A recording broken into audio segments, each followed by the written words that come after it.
welcome, and thank you so much for joining us this morning. My name is Karen Tucker. I'm the CEO of the Churchill Club, a nonprofit dedicated to encouraging innovation, economic growth, and societal benefit. We've been operating here in the Bay Area since 1985. This morning's program is a collaboration with McKinsey Global Institute, which is the research arm of McKinsey&Company. We particularly want to thank Michael Chewy, James Manyika, and Rebecca Roboy. The topic of our discussion is automation, jobs, and the future of work. Here's how it will work. First, Michael Chewy will kick us off, and then he will call up James Manyika along with Reid Hoffman and Tim O'Reilly for a brief conversation about automation and what's possible. Then we'll be joined by the rest of our distinguished speakers, Martin Baily, Curt Carlson, Matt Slaughter, Richard Cooper, Laura Tyson, and Vivek Wadhwa to debate the question, will technological advances automate tasks more quickly than we can create jobs? So please now welcome Michael Chewy of McKinsey Global Institute. Thank you. Thanks very much, Karen, and to our friends at the Churchill Club for helping to co-host this. This is a terrific turnout. This is 8 a.m. Friday before Labor Day, and we have so much energy in the room. So I appreciate all of you taking some time to talk about this topic, which quite frankly is not a new topic. There were people who protested textiles back in the early 19th century, you might recall. But it could barely be a more current topic, right? So, we see books such as our friends Eric Brynjolfsson and Andy McAfee writing the Second Machine Age. David Autor just presented a paper at the Fed Jackson Hole conference just last week. And then actually the Pew Research folks, an eminent research group, just recently released a poll that they interviewed a number of experts in technology, some of whom I believe are actually in the room. And the results were quite interesting. It was about 50-50. It was 48-52 as to whether or not robots and artificial intelligence would actually displace a significant number of jobs by 2025. So obviously it's a very current topic and terrific to find all of you here in the room. In fact, there are a number of people, Karen's remarked several times, we have a big panel. Which has been mentioned a few times to me. We're going to have a great conversation, but there are lots of people in the room who could actually be here on the dais as well, and so we're going to make sure we include you in the conversation. But why don't I invite some of our friends to begin this conversation. My colleague James Manyika, who's a director of the McKinsey Global Institute, Reid Hoffman, who many of you know is the founder of LinkedIn and now at Greylock, and then of course Tim O'Reilly, founder and CEO of O'Reilly Media. What's now possible? I mean, you guys are both entrepreneurs, you're inventors, you've started companies, you fund companies. What's now possible in terms of what technology can do to automate tasks and activities?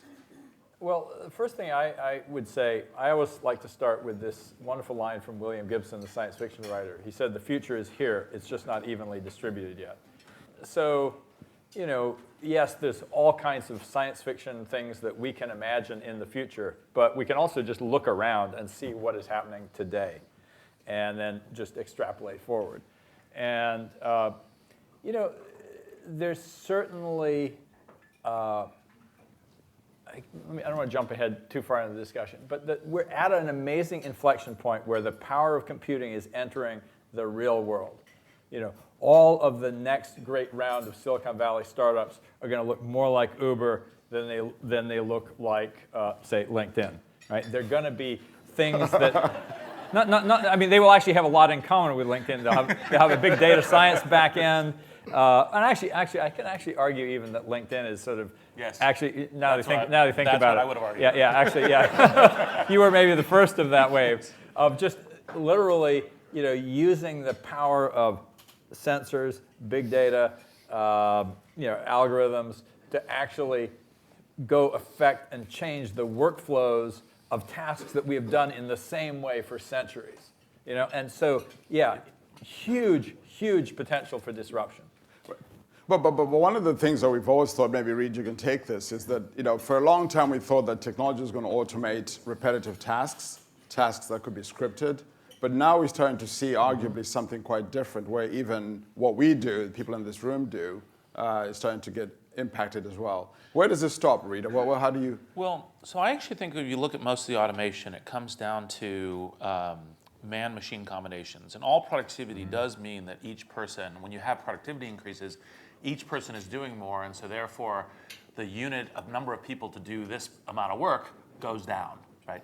But that then creates resources for doing other work. I mean, the most simple one was the transformation from an agricultural economy, right? We used to have a huge percentage. 41%, Yeah. I think, of Yeah. employment, right? Yeah, was making food, and now it's like under 2, right? And so, and then they say, well, what happens with those 40% of the population? Well, they go on to other jobs. Now, the reason why this topic is urgent is, well, okay, does the exponentiating, Moore's law change the rule or not?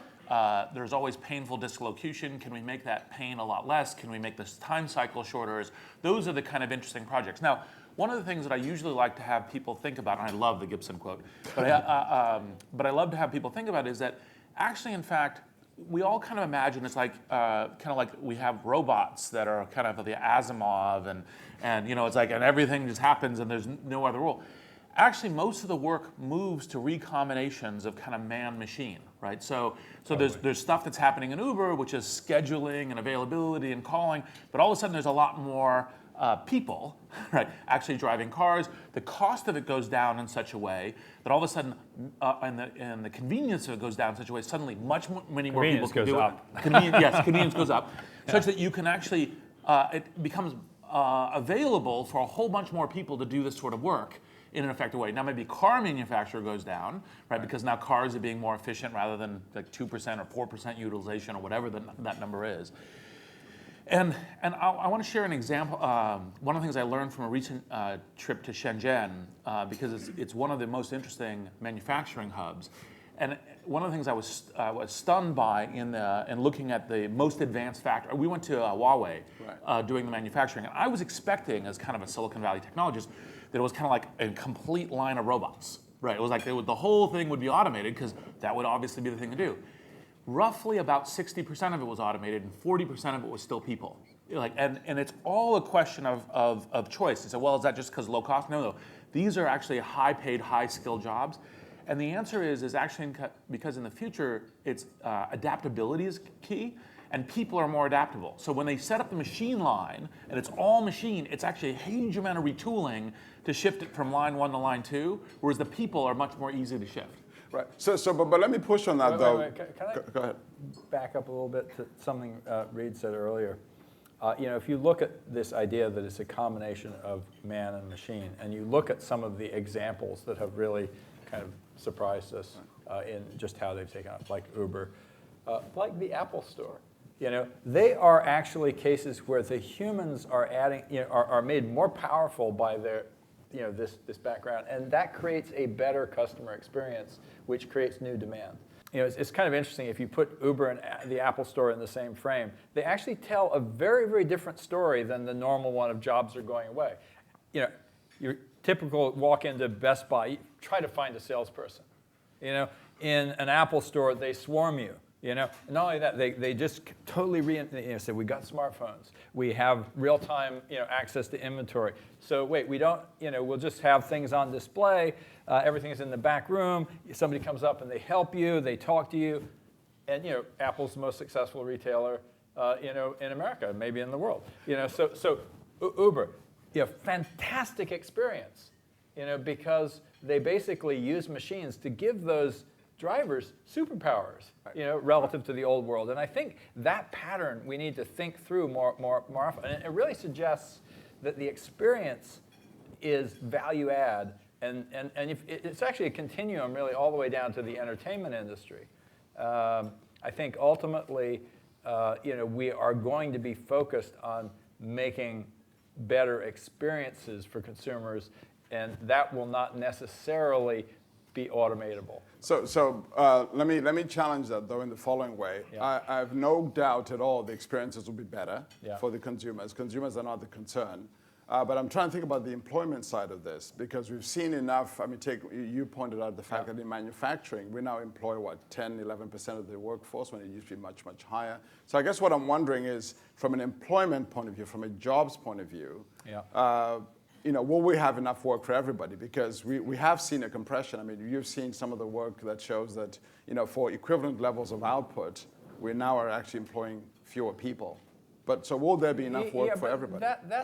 First of all, there's some choice in that, what we pay people and what we consider the outputs. And I think Nick Hanauer made a really great point when he said, capital doesn't create, businesses, customers do. And if the customers can't afford our product, we're all screwed. We have to have a virtuous cycle where... Well, I think he also said that capitalists love rich consumers and poor workers. Yeah, which is a contradiction, yeah. But kind of coming... So there's some choice there in terms of how we do it. But again, looking at both these examples of the Apple Store and Uber, they're both increasing employment. Now, you might say, well, they're crappy jobs, and you're right. And there's some issues there. But I also think that will evolve over time. Right.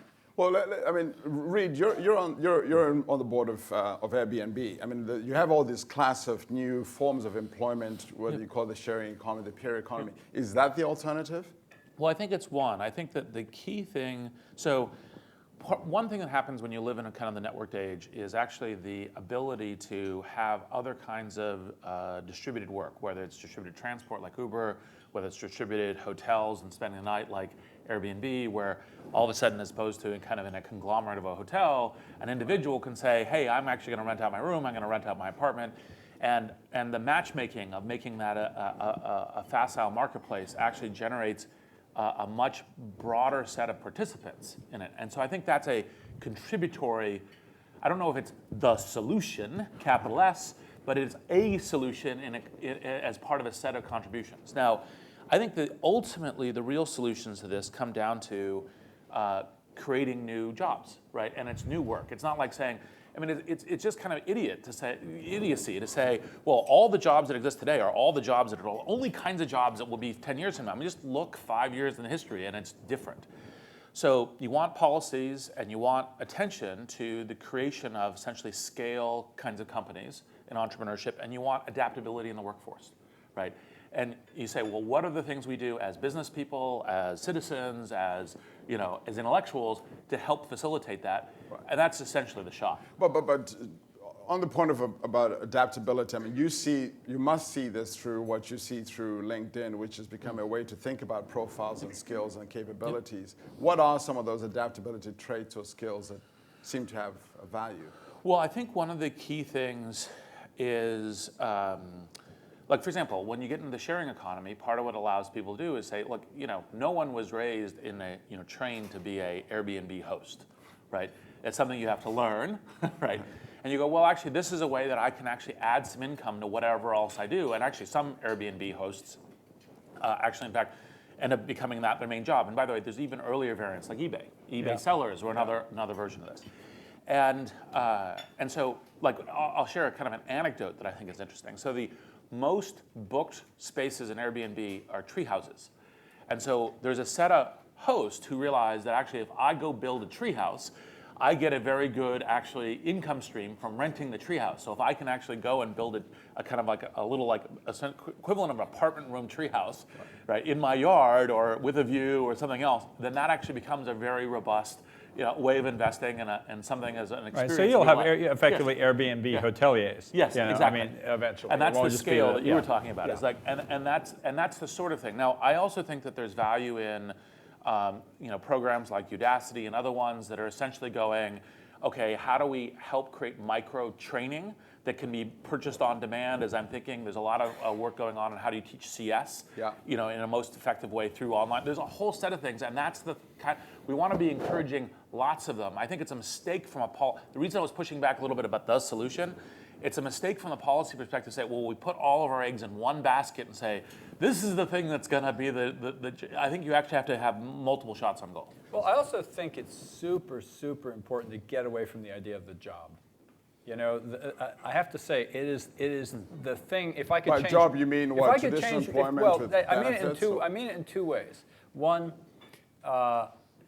when we say we want to create jobs, it takes away agency. It's this notion that somebody has this thing and I will hire you and you will work for the man.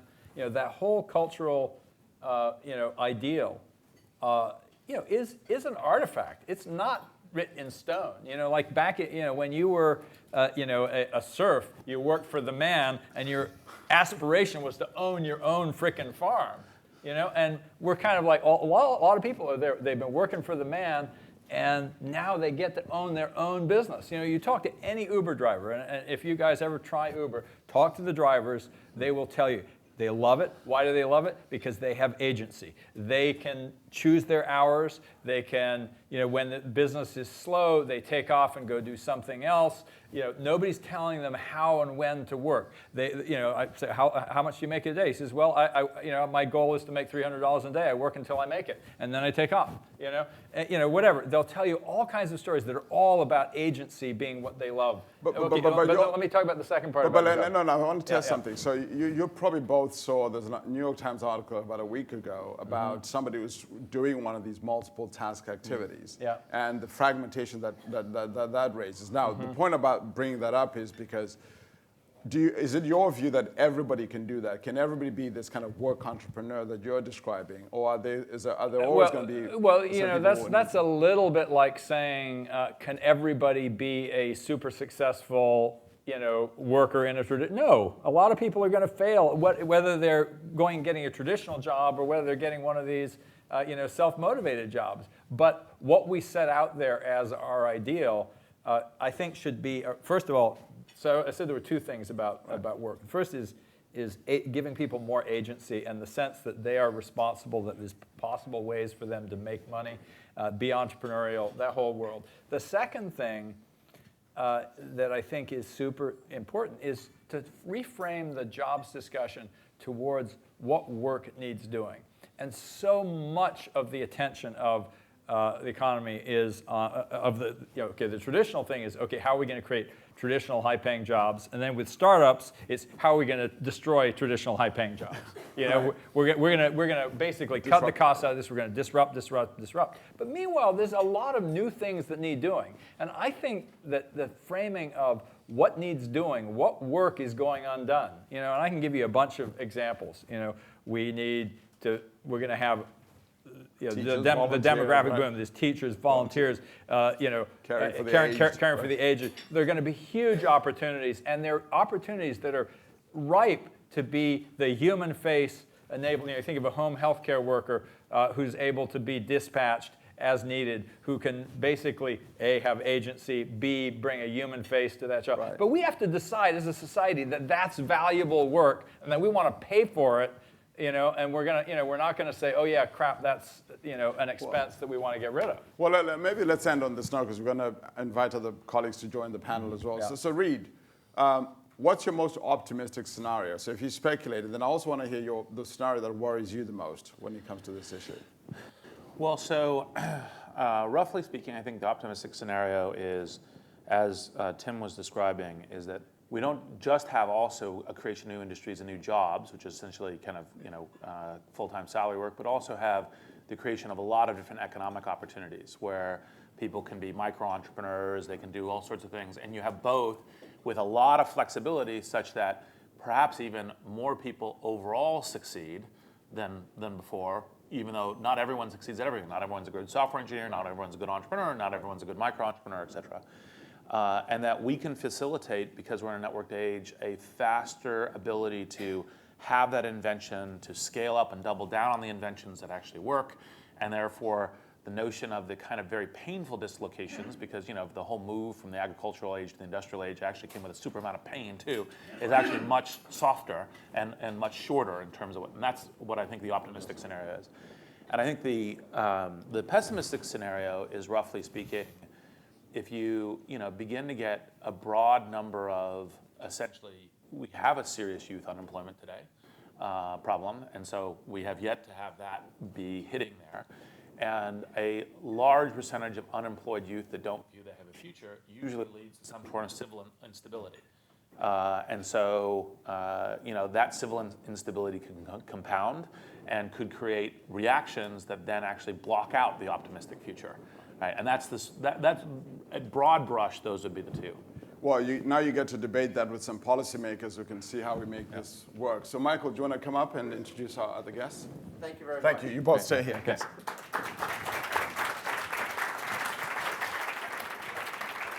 We're privileged to be joined by another set of eminent guests, including 4 eminent economists and 2 other thought leaders from our local community. So let me invite up Richard Cooper, who's an economist at Harvard University, amongst his other achievements. Martin Baily from the Brookings Institute. Laura Tyson from Haas School of Business at UC Berkeley, as well as Matt Slaughter from the Tuck School of Business. And also Curt Carlson, who's the current president and CEO of SRI. And then Vivek Wadhwa from Singularity University. So please.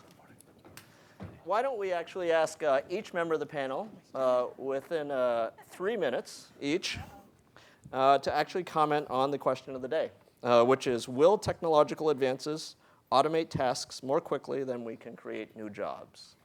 And Matt, because you ended up on the end, we're going to start with you. So great question.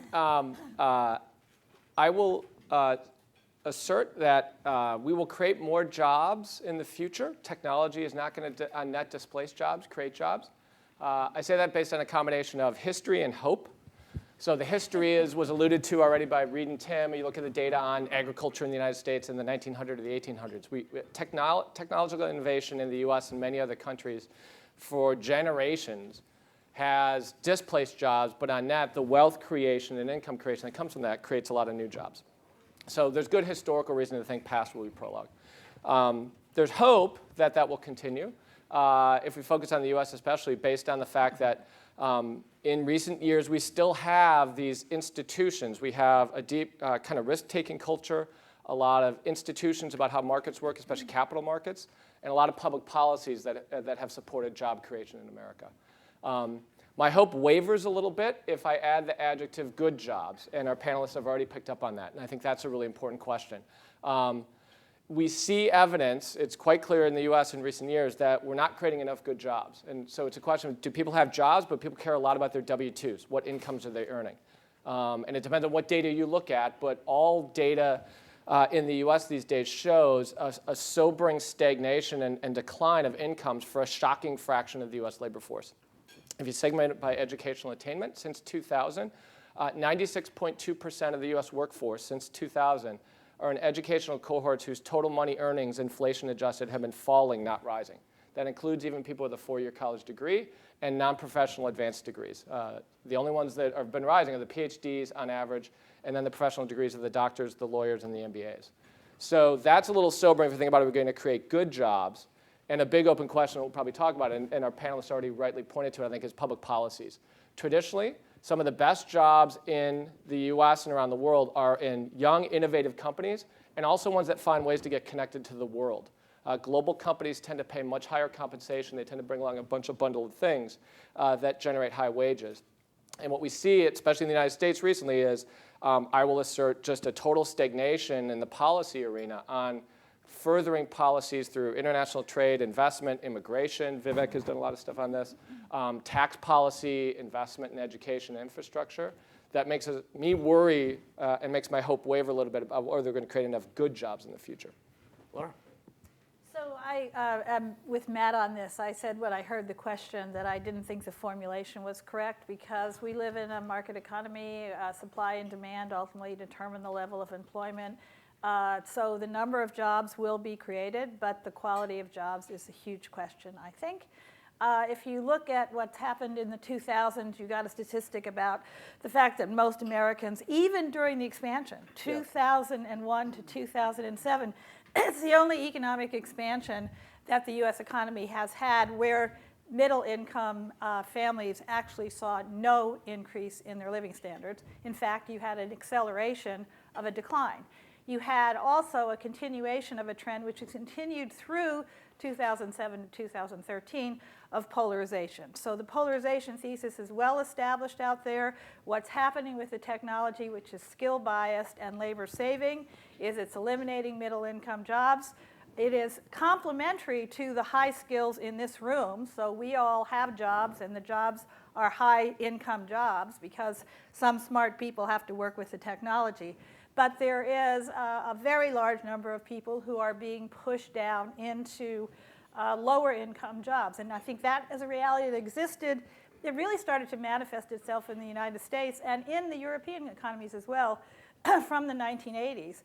So when we look at the experience of the 2000s, what I would say is, look, the decline in employment, the unemployment, was actually a macroeconomic problem, which we can get out of, and we are slowly digging ourselves out of it. The unemployment rate is going down.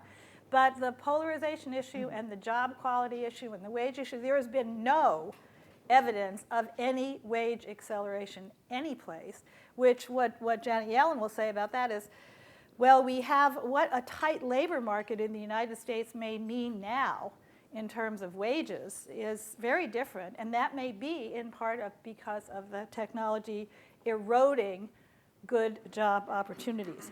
The second thing that's really important, it's been with us for a long time, is the growing gap between productivity and wages. So maybe we all agree that this technology is wonderful in terms of creating productivity growth in the United States. But as McAfee and Brynjolfsson warned in their book, let's say we all agree on the bounty of brilliant machines. That was their term. But their concern was also on the uneven distribution of the bounty of the brilliant machines. And you can see that in the gap between the productivity, a measure of the bounty of brilliant machines, and how it's being distributed in terms of wages. So those are my concerns. What I will say, adding to that, is people then talk about, well, we'll have to have public policy do the right thing. Public policy will have to help with the disruption of the workers. Public policy will have to help with the provision of a minimal standard of living. Do you know what's happened to the minimum wage in the United States? Come on, real inflation-adjusted minimum wage is down dramatically. If we had an inflation-adjusted, productivity-adjusted minimum wage today, it would be like $25. We would not be arguing about $10.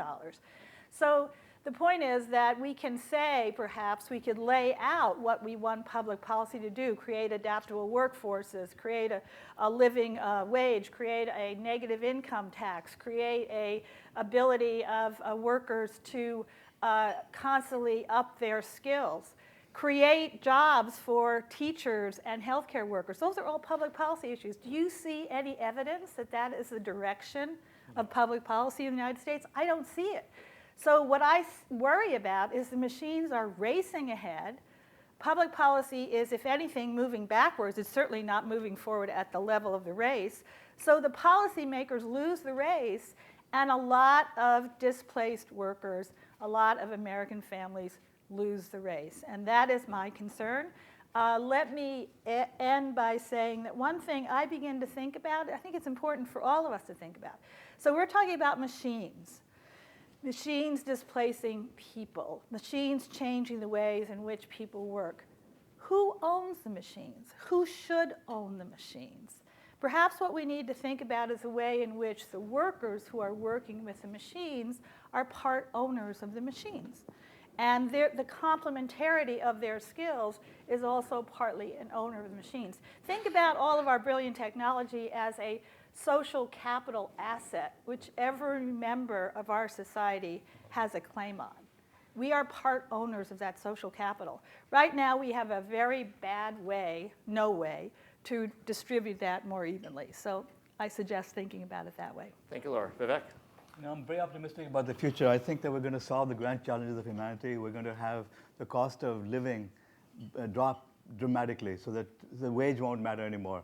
However, everywhere Wage won't matter? Wage won't matter because the cost of everything drops dramatically. Zero? Okay, so this is the change we're seeing over and over. This is the advances that our technology friends are making happen. However, every way, which way I slice it, every industry I've looked at, I see a jobless future.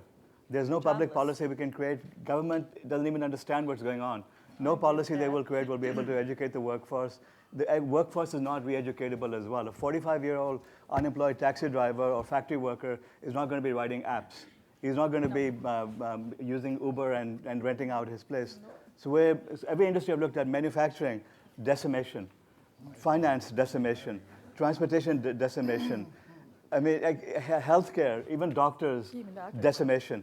Everywhere you look, we're talking about all of this happening not over 50 years or 100 years as happened in the past, or 200 years, happening over 5 or 10 years, 15 years, 20 years at the outset. So now the good news for America is that the next 10 or 15 years, we will be creating a huge number of jobs. Because even if we go to self-driving cars, we still need to now be setting them up. We need to be building factories to create these. We need to be building infrastructure. So short term, the future is very bright for the United States. However, China's toast. When you talk about something which is a big, significant part of the economy right now, disappearing over a 5-7 year period. So what we're going to see is automation. Right now, manufacturing is trickling back to the United States. It's not rushing back because of the infrastructure costs, because of the difficulty in retraining a workforce. Give it 5 or 7 years, and that trickle becomes a flood. Give it 15 years, and now we have the robots going out on strike saying, stop the 3D printers, they're taking our jobs away. Because we won't need those robots like we do, because we will be able to 3D print stuff. 15 to 20 years from now, we'll be 3D printing electronics.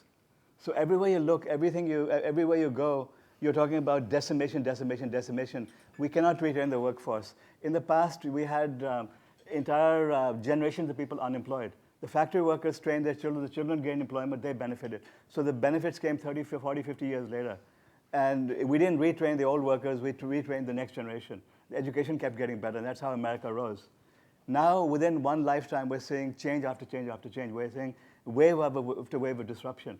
So I'm the optimist, and I agree with my technology friends, but like I said, I've been asking for the last 2 years, I've been asking people like Ray Kurzweil. Ray Kurzweil and I have battled over this.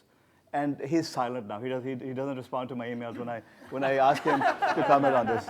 But I've been challenging every other person I can. But no one can answer the question. Without doubt, there are no jobs. Now, what are the solutions? We can discuss that. But the fact is that we're headed to a jobless future. Jobless future. Thank you, Vivek. Okay. At one point, people on the panel wondered whether or not there'd be sufficient diversity in opinions. Curt, please. Well, I also believe that we're in a world of abundance for the United States if we do the right things. I've never seen a time, not based on hope, but based on the reality of the number of things that are possible today. When I started my career, you look at various, we'd have maybe a dozen things we could work on that were significant. Today, take any field, biotech, infotech, nanotech, energy, healthcare, education. Everyone right now is wide open to revolutionary transformational developments. The only limitation we have is our ability to exploit them. That's the only limitation we have. So like Vivek, in the short term, meaning 20 to 30 years, I am incredibly optimistic if we do the right things. 30 years from now, I don't know, because by then we'll be bioengineering human beings, and goodness knows what that'll create in society. I have no idea socially. I can understand technologically what will that mean, but I have no idea socially what that means. I also agree with Vivek. He mentioned China. Whether China goes up or down, we're in a very competitive world. And we always forget about China. We say, oh, we're not creating jobs. Well, maybe there's a reason why. Maybe our social policies are from the 1950s. Maybe they're the wrong things. Maybe we're looking at the wrong symptoms. And we're actually doing things like bleeding people as opposed to looking at the fundamentals, which is that we are not innovating at the speed of the economy. We are not adapting fast enough. I also agree with Vivek in terms of the fact that if you think about something technologically that humans do today, we can imagine a way to do it with a computer and with automation, with mechanical systems in the future. We're not going to have this big discrepancy. And they are going to have emotions. At SRI, we did Siri.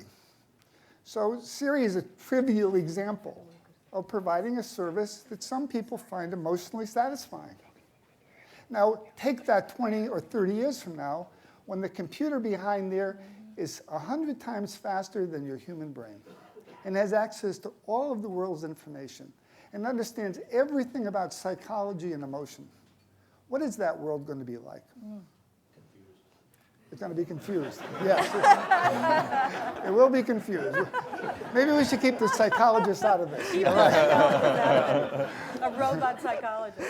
But just about everything you can imagine can be automated. Most of the jobs, even in this room, eventually will be automated.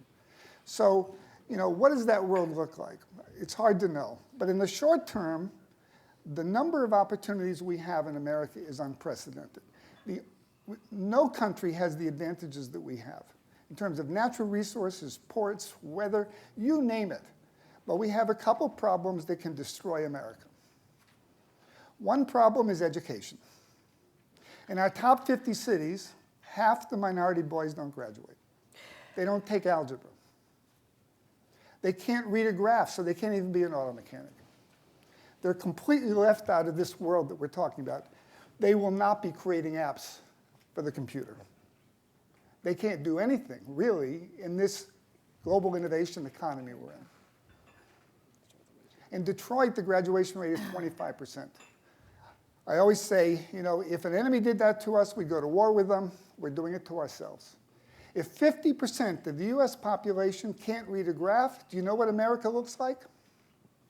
We can forget the jobs.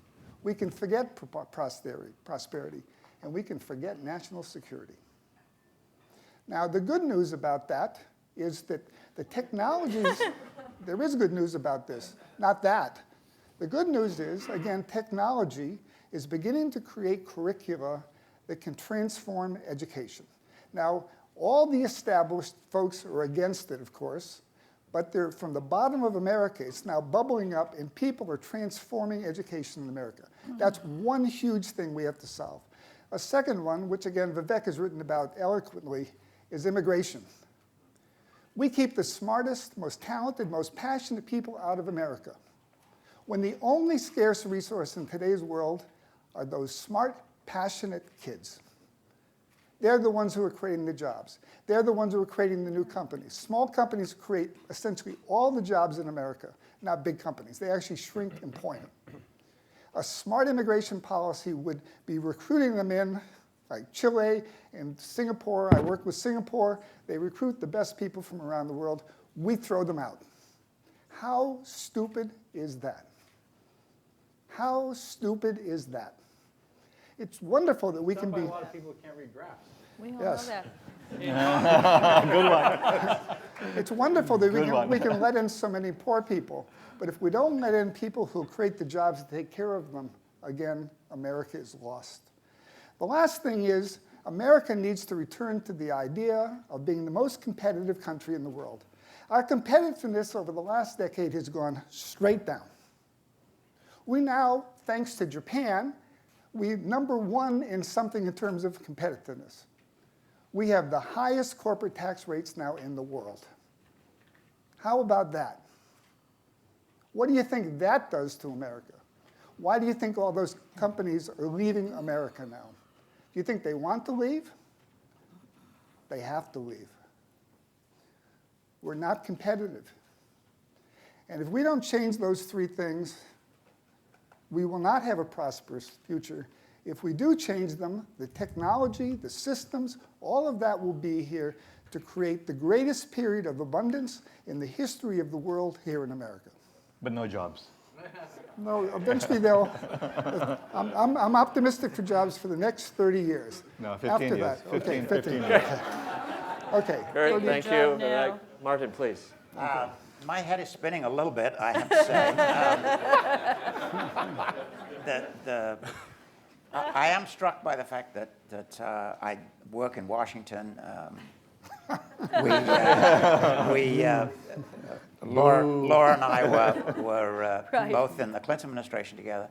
I'm not on the inside of the current administration. I do feel, I was particularly feeling in the early part of this conversation that it would be great to have a better understanding of some of these issues in Washington. Now, some of the later discussion, which left me a little bit confused, I wasn't quite so clear about, but there really isn't, I think, as much understanding of the Silicon Valley environment, the technology environment, even the business environment, as there needs to be in Washington, and that I wish that would change. Now let me speak directly to the issue, and I agree with a lot of what's been said so far. Yes, technology is displacing jobs. It's been doing it for hundreds of years. It's going to continue to do it. Is the pace at which it's doing it increasing? I'm not sure, maybe, but it's certainly continuing to do it.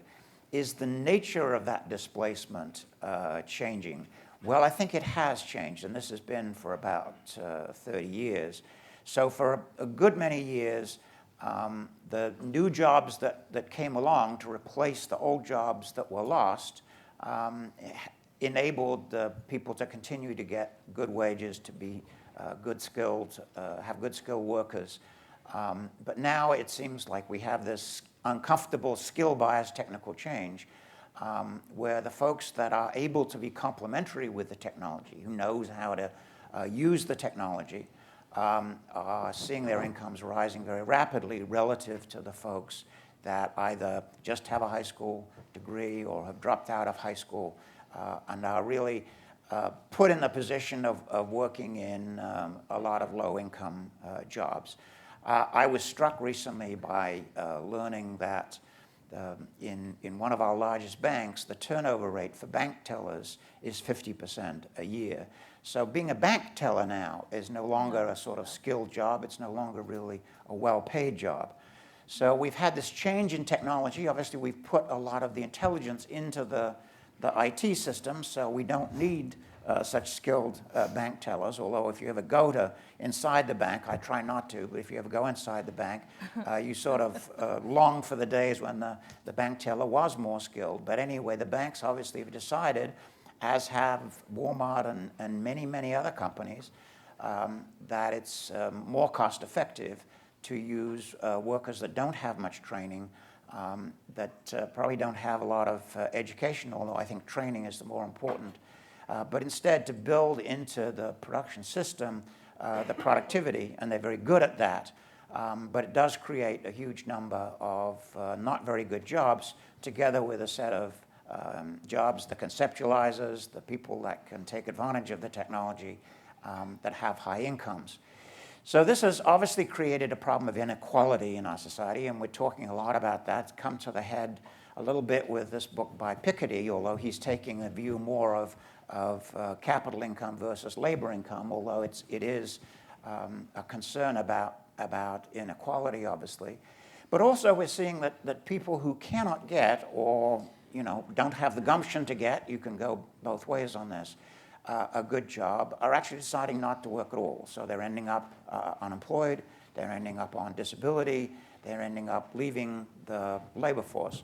So in this recovery, and we're not talking about just the recent cyclical period, but it is striking in this recovery, the decline in unemployment has come almost entirely from a decline in the workforce rather than from an increase in employment. We are now getting a little bit of increase in employment, but it's been a dramatically different recovery than ones that we've had in earlier periods.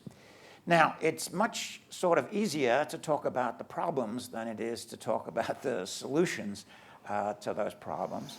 The one that's always a favorite, particularly of educators, and I've been an educator, and is education. Why not? This is the home industry. Go for it. And I think education is important. It's not everything. I think we have a set of people in our society that do not do well in an education environment, in a classroom environment.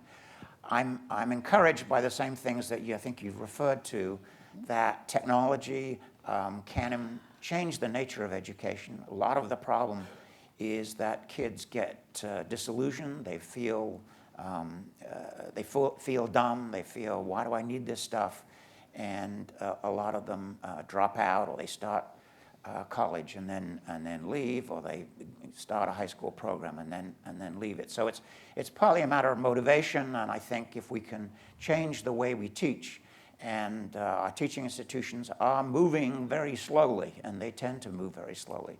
So that's part of it. I think it's also perhaps a change in the way our businesses do their business models, so that it is possible to have a business model which involves lower turnover, more training, more complementarity between the worker and the available technology, rather than just displacing the worker or de-skilling the job to do that. And I think other countries like Germany, there are plenty of things wrong with the German economy, but I think they've done a better job on that score, and so we might do better on that side. This is probably fanciful, but after all, we are here talking fanciful things a little bit on this panel. Maybe there's a way we can have a technological initiative that could think about how we could change or adapt. I mean, we're not going to take the technology from this direction to that direction, to change the direction of technology so that it is more friendly, more complementary with the mass of workers that we have that are currently not benefiting from that technology. And I don't know how to do it. I think it may be something that could require a government initiative, a research initiative of some kind that would do that. But if we could do that, I think it would make a difference, and you could actually see an escalation, because if workers that have been consigned to lousy jobs suddenly see new opportunities open to them, then I think there's more motivation, and they are much more willing to seek out the skills.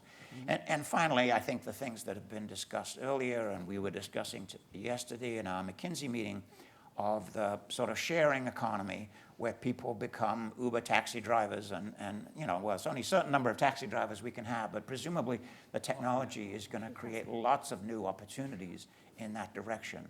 And that is a way in which the workers who don't want to be at McDonald's, that don't want to be in these low-skill jobs, can actually have a different choice as well. And so finding those different choices through the technology is what I would create the optimistic scenario. Thank you. Martin, thank you. Richard.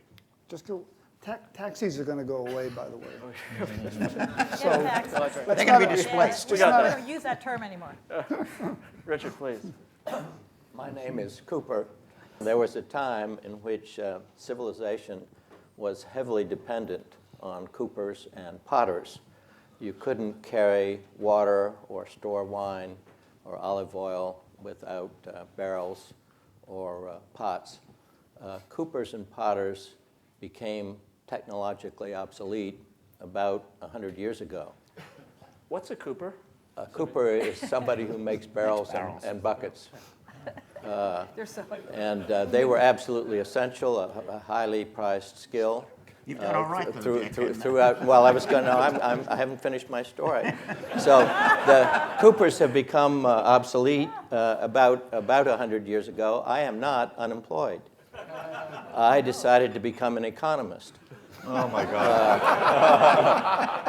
Economists, as a group, as a occupation, at least under that name, did not exist at the time that coopers and potters became obsolete. And there is a lesson in this little anecdote, which is the jobs that are destroyed, and as Martin and others have said, jobs have been being destroyed for at least 200 years on a vast scale. And society has been complaining about the destruction of jobs for at least 200 years on a vast scale. They are very concrete. There are people in them, and the people who lose their jobs experience some hardship. The jobs that are created, and there have been lots of jobs created, we do not have 97% unemployment in the United States these days, which we would have if you believed the arguments that were put forward in the 1820s. We've created lots and lots of jobs. Many of those jobs are completely new, in new activities, new occupations, and so forth. So we run the risk, I think, of a fallacy of concreteness, worrying about the things we know about that are disappearing, and not taking adequately into account the things we don't know about, because there aren't people in the jobs that haven't been created yet. The Department of Labor, from time to time, records and then projects the various occupation skill groups in the U.S. economy. And I looked at it some years ago. I assume they still do it. I haven't looked at it recently. The most rapidly growing category of jobs in this large stub of occupations that the Department of Labor records was other. That is to say, categories that were not big enough yet to warrant their own line. And then, of course, under other, they did have some nascent industries identified there. And the most rapidly growing category of jobs in the U.S. economy over the period covered was other. And there's a lesson in that, which is, again, it goes back to the fallacy of concreteness. It's hard for us to imagine all of the jobs that are going to be created because they're new. Many of them are new. Not all of them are new, but many of them are they're in new activities. And what people forget is that when there are innovations that destroy jobs, and as I say, we've been doing that for at least 2 centuries, we starting in Britain, maybe 2.5 centuries, incomes are created for somebody else. And to close the logical circle, you have to ask what happens to those incomes. It's a very important part of the process. And the incomes may be spent, but if they're going to be spent, they have to be spent on something, and that something creates new jobs. We may not know what they are ahead of time, but that something creates jobs. Our question this morning actually concerns a timing issue, and it is possible that the incomes that are created by the new technology, the things that have displaced the jobs, are saved rather than spent. Well, we have something loosely called the capital market, and if people save it in a form that it can be socially mobilized, they put it in a bank account or they buy some equity or some bonds, then somebody else is going to spend it. Not the party who earns it, but somebody else is going to spend it. And once again, you get new demand and new jobs created with the new demand, although we're not entirely clear what they are until they actually materialize. There is a possibility that the savings can take place in a way that is not mobilized by the capital market. Just think of greenbacks under a mattress. So that and there are other more sophisticated forms of greenbacks under a mattress. So it doesn't get back into the income stream and does not create new jobs. Then we have what economists call deficient aggregate demand. And that's a concept that was introduced in the 1930s and 40s, played a very important role in our management of the Second World War. And we now understand it quite well. And if there's deficient aggregate demand, the government, our agent, the government, through monetary and fiscal policy. You think our government understands this, Dick? Can do something about. I know you did, Martin, when you were there, and Laura did. The point is that through appropriate macroeconomic public policy, I'm not now talking about the distribution of income issues and so forth, or just total job creation. We actually know how to do that. Whether we can organize ourselves well enough to do it, that is not an economic problem. That is a political problem. We're all aware of the dysfunctioning Washington these days. But the importance of aggregate demand is absolutely critical to maintaining employment. And where the private market won't do it, and there are lots of mechanisms in the private market that contribute to creating new jobs, but where they don't create adequate new jobs, then we can do it through monetary and fiscal policy. That's how we close the logical loop. I do not see, there are many technologists in the room, but from my Olympian perspective, I do not consider the current changes in technology as fundamentally different under the heading that we're talking about as the changes in technology that have taken place over the last 2 centuries. Every era has considered its new technology absolutely revolutionary. Every era, whether you're talking about steam, electricity, chemicals, you can go through the historical pattern. And so I think it involves a, if I can put it that way, a burden of proof to argue that the next few decades, and my crystal ball gets extremely clouded after 20 or 25 years, is going to be markedly different in these fundamental respects from the past. I just want to close by noting one other thing which has not been mentioned so far. So the key point in my observations are first aggregate demand. The second is leisure. I visited Lowell, Massachusetts, which was the seat of the American textile industry for about a century. And until the 1880s, the working week there was 72 hours, 6 days a week, 12 hours a day. It's now officially, insofar as we have an official hour, it's 40 hours a week. It's been stuck there for 70 years. 70 years is when we first introduced the 40-hour week in the 1930s.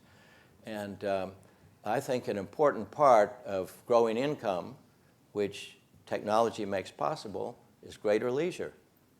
And I think we need to be much more imaginative about introducing not only adaptability, as Reed properly emphasized, but also flexibility into the nature of work, into the working week, and including allowing people to define much more freely the balance they want to strike between leisure and work. I was pleased to hear about the Uber drivers who quit when they meet their target income. That's an example of greater flexibility in the work week. And so it's worth keeping in mind, don't just look at GDP, it's worth keeping in mind as technology progresses how we dispose of our greater wealth as a society. And one of the perfectly legitimate and I would say sensible ways to dispose of it is through enjoying greater leisure. Leisure is usually complementary with at least some kinds of spending. And so again, new activities, new industries are created by greater leisure. Thank you. Thank you, Dick. I know there are lots of people in the room who have 72-hour work weeks, too. Go ahead. So I agree with everything that Dick Cooper, or I mean Dick Economist, had to say. So I'm not going to, kind of give you a prediction of whether we'll win or lose the race against the machine. But what I will say is the choices we make as a society are central to that question, to the answer to that question. It is not inevitable that any of these things happen. Yeah, that's right. And to give you an example of a choice that we make, we have an economy with a whole bunch of built-in incentives for cutting costs in businesses. Like if Clay Christensen's been talking about this a bunch lately. You look at stock-based compensation. You can actually lever your compensation in two ways. You can grow the business and you can grow its profits, or you can cut its costs, right? And there's a huge incentive for a lot of businesses where the people at the top will make a whole lot of money by cutting people down below, versus in the old days when that was not such a big part. The only way you grew your profits was by growing your business, by actually doing more. And the focus is now often much less on what new work can we be greedy about? Can we go out there and accomplish something in the world? And instead it's like, what can we cut out of this thing to make it more profitable? That's a societal choice. We've got it baked in a bunch of ways, in terms of the way we run our businesses, the way we value our businesses. And those things some of those things are inherently destructive. People are human capital. How do we invest in the people who work for us? How do we figure out how to do more with them? What new things can we do once we have technology married to humans? And all of the great examples, I think, of companies that I admire are giving people new superpowers to do new things that they couldn't do before. That's one of the big opportunities in technology, is to make people more capable. And that doesn't necessarily mean what we think it means. When you look at, just take one of these little new economies, YouTube. First of all, it's an amazing educational platform, where you can learn how to do anything. You want to cook a dish, some chef will show you how to do it in a 2-minute video. But more than that, you look at someone like, how many people here know about John Green? Do you know who he is? Best-selling young adult author.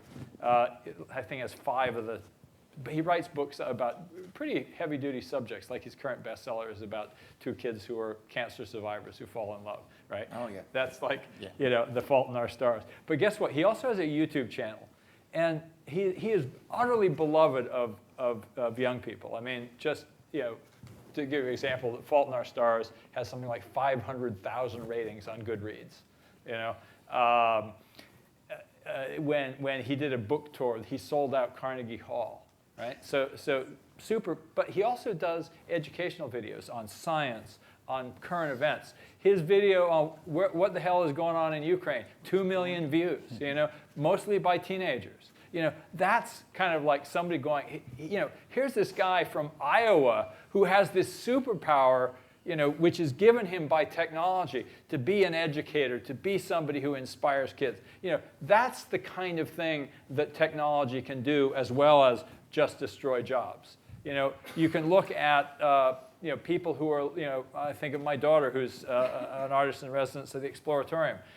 Everything she has learned to do what she does, she has learned from the internet. She's gotten this superpower, that's given her a job that she's created for herself.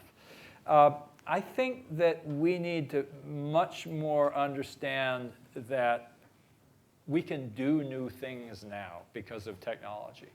And we need to reward and idealize and idolize the businesses that do new things, that make possible new, wonderful experiences. So when we talk about Uber, we shouldn't be talking about the job destruction. We should be talking about what's wonderful about the new kinds of jobs that are created. When we talk about Apple and its success, it's like, wow, they figured out how to make this amazing object of desire with transformative powers, and it's a whole new economy. I mean, the size of that market is so much bigger because they basically made people more powerful. They made the devices more wonderful. I think there's so much potential in our future, and it's just waiting for us to go out and reach for it. You look at someone like Elon Musk. He wants to, go to space. He wants to build, the electric car network. He's not going to wait for a government handout to do it. He's bootstrapping that thing. These are people who are saying technology makes so much possible. Let's get on with it. Read. I'm supposed to follow that? Sorry. A lot that I obviously agreed with very strongly was just spoken. One little side note is, to some degree, Laura's idea of partially owning the machine is a lot of the Silicon Valley stock option part of this. So there's a bunch of that that's actually very resonant.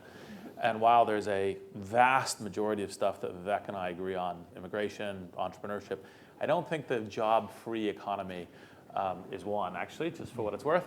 But to amplify a bit on what Tim was saying, because the really key thing is the creation of the new.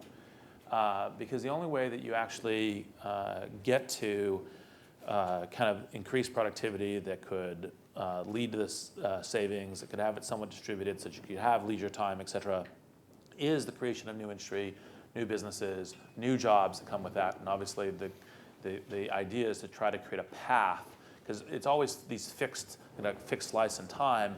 One of the things that Tim was emphasizing earlier was that if you can have a path by which the jobs get better, the creation in terms of entrepreneurship get better, you can do something, you have that path, that's what's seriously important. And so when I look at that, it really kind of comes down to a combination of people and the ability to kind of organize entrepreneurially.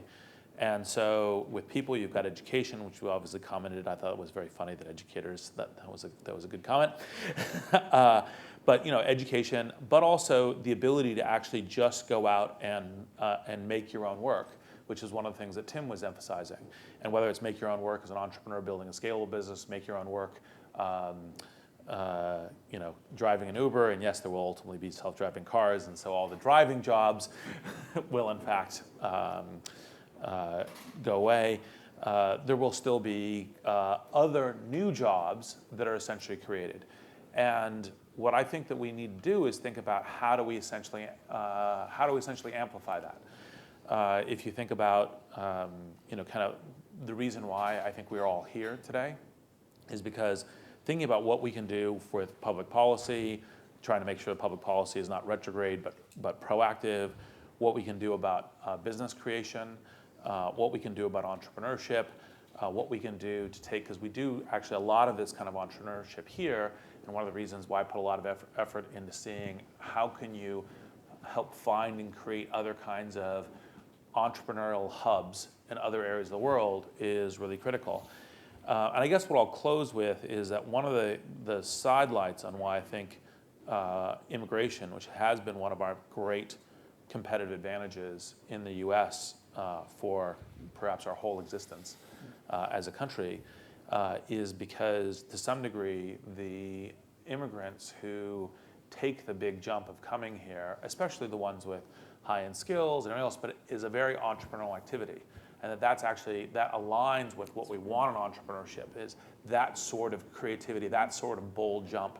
And so the retrograde actions and policies, particularly coming from Congress, has been seriously a kind of a way of shooting yourself. And so with that, I think you've already heard enough from me. Well, there's selection bias in immigration. I'm going to come to the audience because I actually want to bring people into it. But before I do that, why don't I very quickly go down the line? If you had one public policy recommendation in order to either keep the jobs from being automated faster than they have to be, or to make sure that we actually create more value, what would it be? And let me start this way and just go down. So just one that I wrote about in the Washington Post a few years ago, essentially unlimited H-1Bs, same proof that you're not cutting the salaries, and a 10% payroll tax. I don't have any thoughts on public policy. I have lots of thoughts on public policy, which cannot be condensed to one answer, because I think you need a package of things. Yeah, I'd buy that. That's probably a better answer.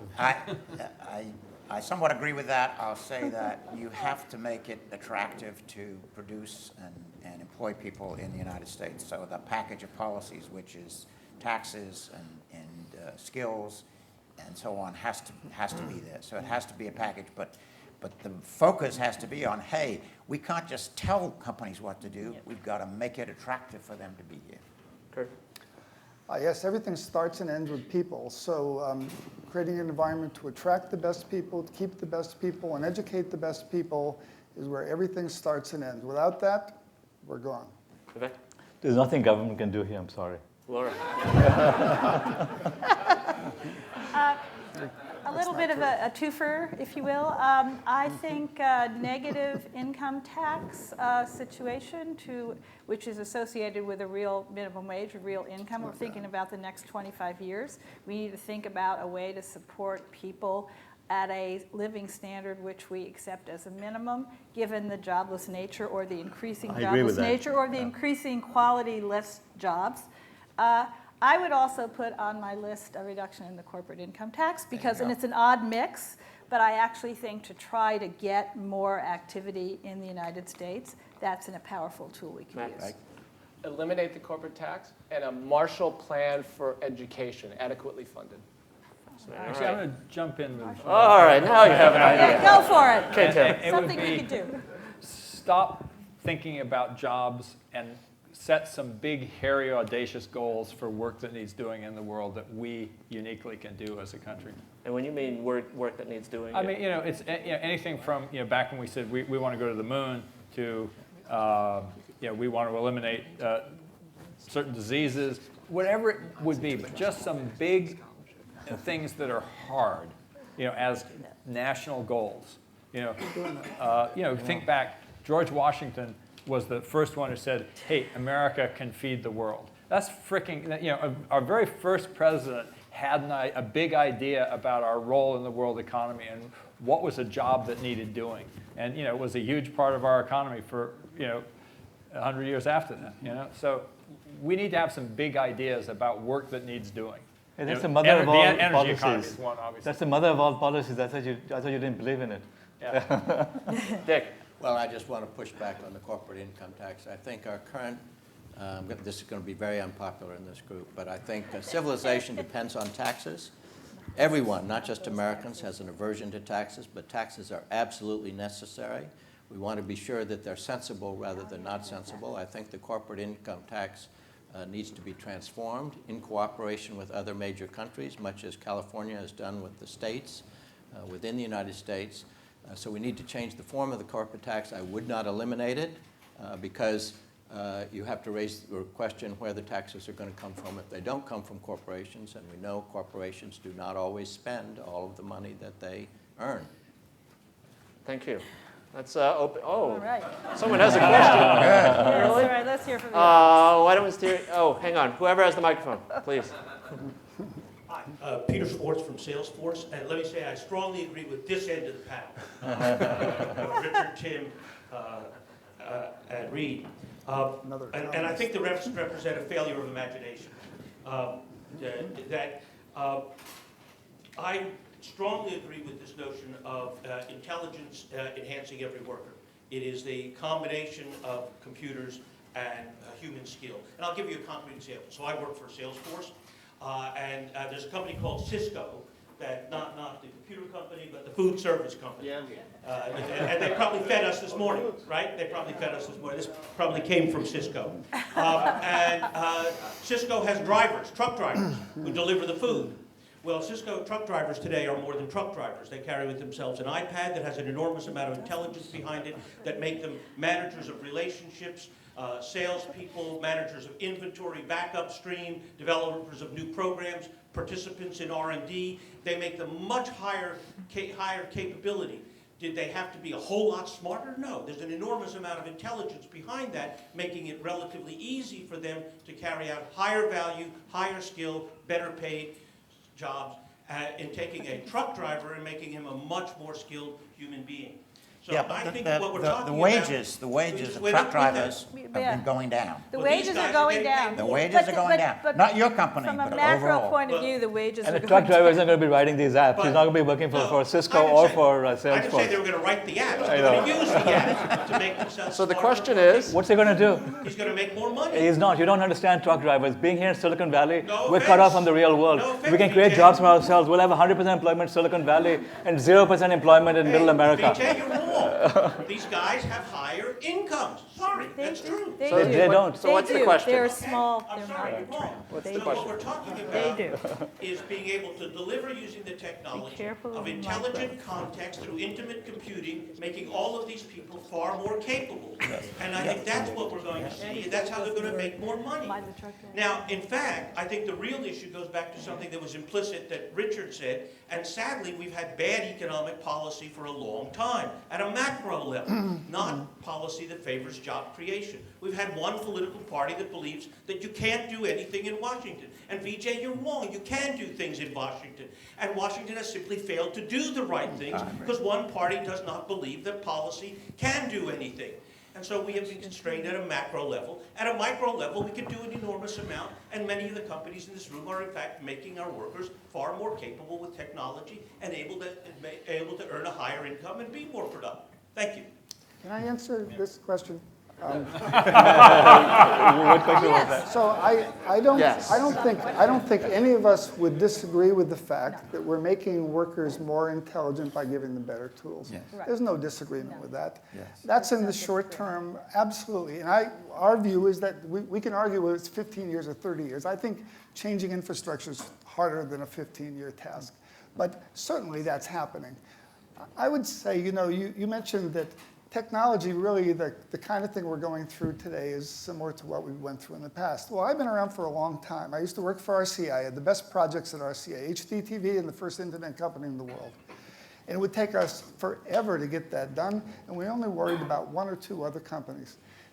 And when we created it, we would create lots of jobs. We knew we were going to create lots of jobs. I've created about 30 companies in my career, been involved in them. The companies we form today have small numbers of people. They can be from 10 to 100 people, and they can wipe out 100,000 jobs. Yep. I've never seen this before in my life, that small teams leveraging the power. Because you haven't lived in the 19th century. We had innovations that wiped out thousands He of did. jobs. Richard, you didn't live then either.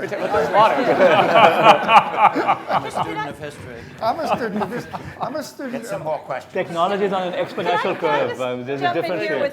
Just jump in here with A the quick I one, think Laura, one of the please. reasons we were responding to you, Peter, is because, and again, I would go and sort of look at the literature on polarization. That I really tried to emphasize.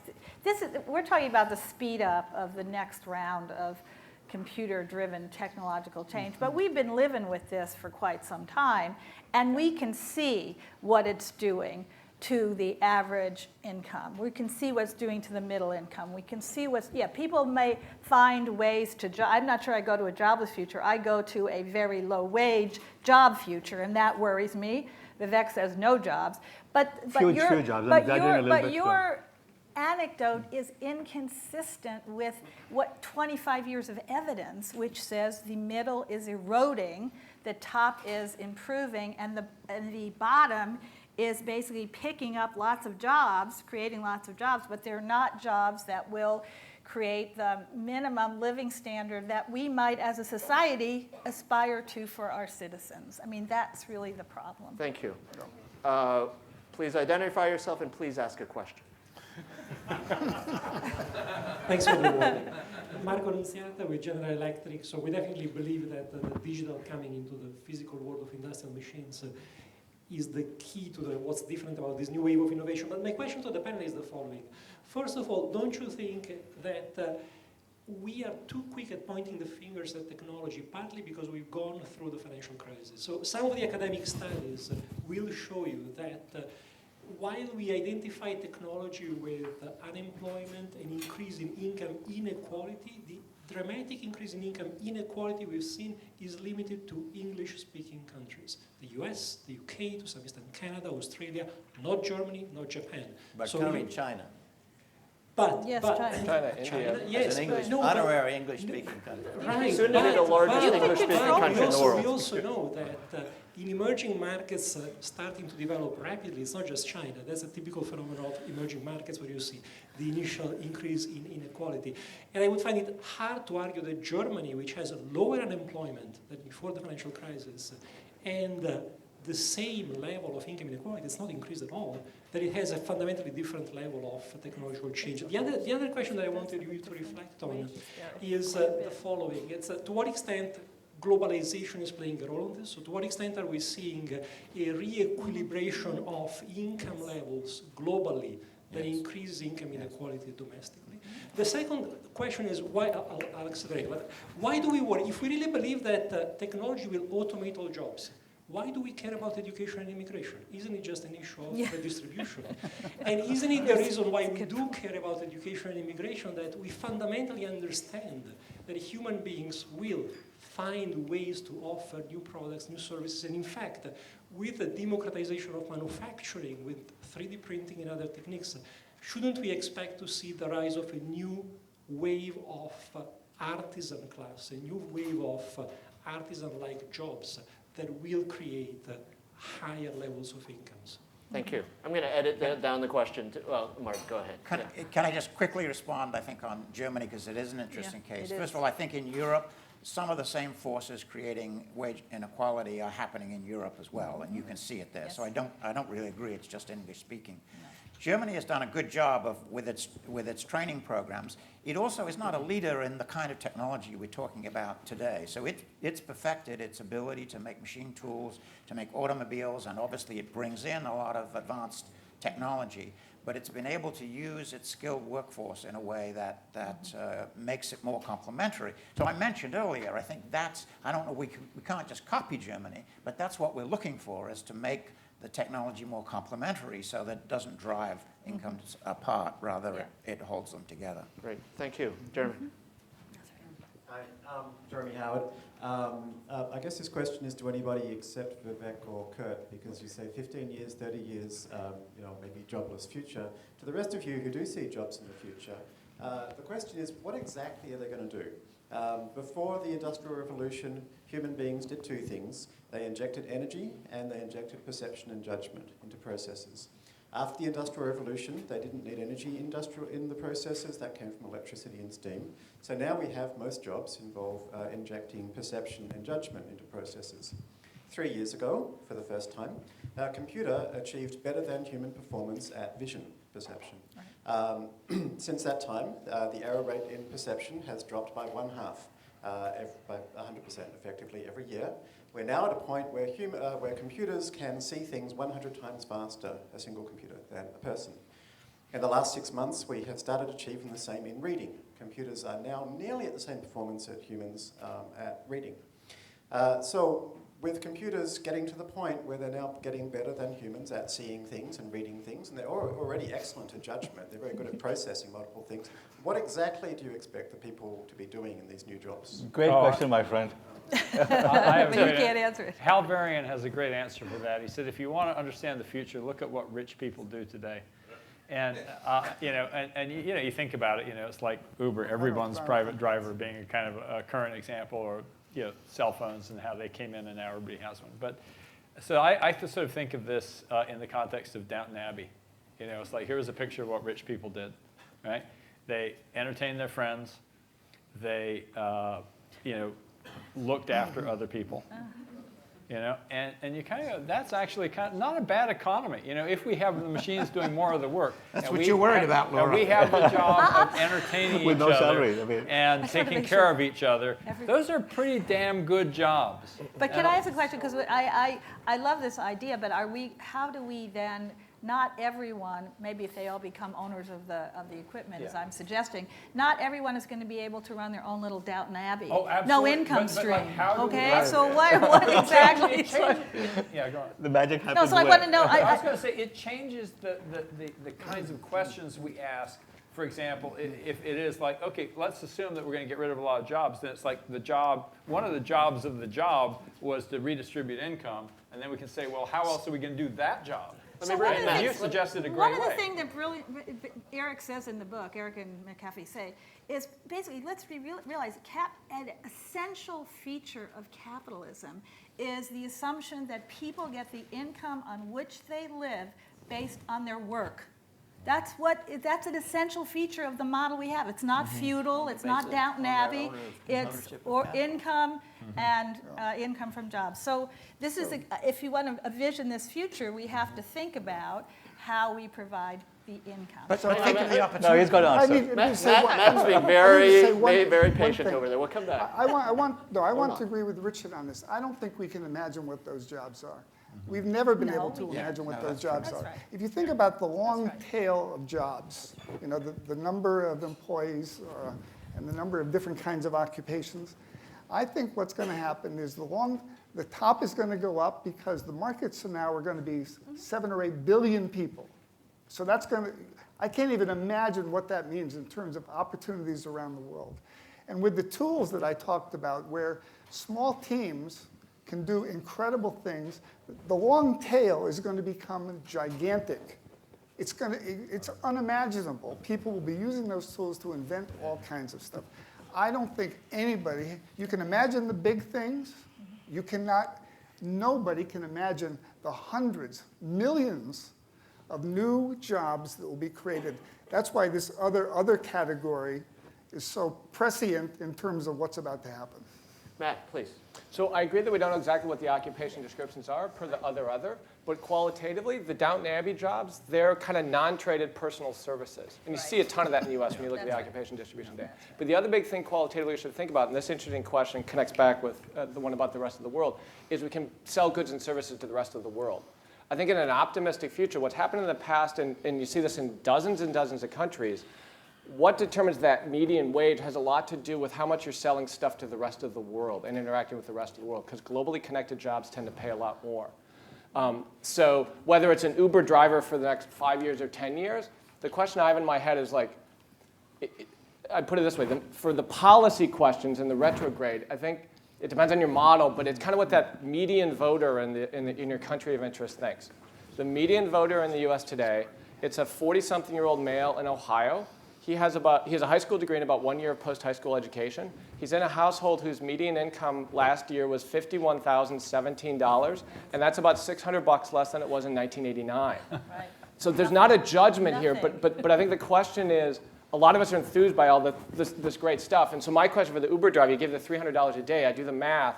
If that's revenue, gas and all this kind of stuff, maybe it's $200 a day. And if you work 5 days a week, that's about the median wage in America, household income for the year. It's about $50,000.